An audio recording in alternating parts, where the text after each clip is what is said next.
As-tu déjà vécu qu'une personne proche de toi disparaisse, tout simplement du jour au lendemain?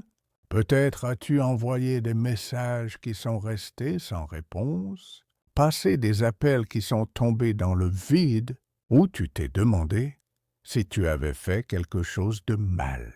Tu te sens peut-être rejeté, confus ou même en colère, en pensant est-ce que je n'étais pas assez?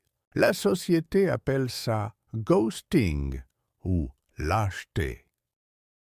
Mais si c'était quelque chose de complètement différent, les psychologues appellent parfois ce comportement door slam, un terme issu de la recherche sur l'hypersensibilité.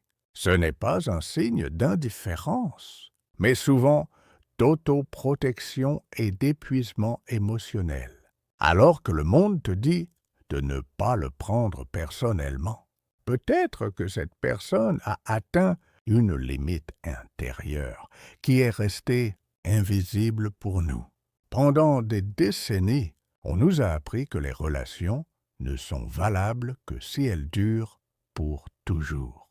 Mais dans un monde plein de surstimulation, de disponibilité numérique constante et de complexité émotionnelle, certaines personnes réagissent en se retirant. Ce qui ressemble à une rupture soudaine est souvent le résultat d'un long processus intérieur silencieux. Peut-être vois-tu d'autres personnes qui semblent entretenir des amitiés sans effort et tu te demandes pourquoi tu n'étais pas assez important pour qu'ils restent. Un instant, tu penses que vous étiez proches. L'instant d'après, tu es exclu. Les gens de l'extérieur disent peut-être « N'en fais pas toute une histoire, laisse tomber ». Mais tu sens qu'il y avait plus.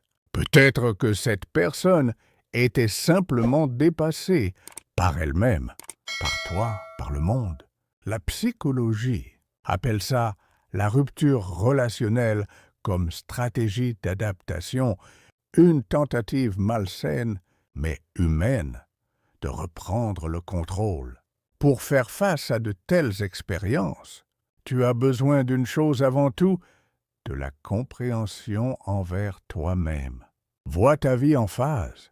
Certaines personnes sont là pour une saison, d'autres pour un chapitre entier. Accepte que chaque départ n'a pas à voir avec ta valeur. Avec le temps, tu reconnaîtras que chaque personne qui est partie t'a appris quelque chose sur les limites, sur le lâcher-prise et sur toi-même. Arrête de t'excuser pour les questions que tu n'as jamais pu poser ou pour le chagrin que tu ressens encore. Tes sentiments n'ont jamais été trop. Ils étaient juste honnêtes. Tu n'es pas né pour être compris de tout le monde, mais pour apprendre à ne pas te perdre toi-même quand les autres s'en vont. Si tu es prêt à accepter et guérir tes expériences de départ soudain, laisse un dans les commentaires. Et si tu veux en apprendre plus sur la résilience émotionnelle et les relations saines, alors abonne-toi à cette chaîne pour plus de vidéos.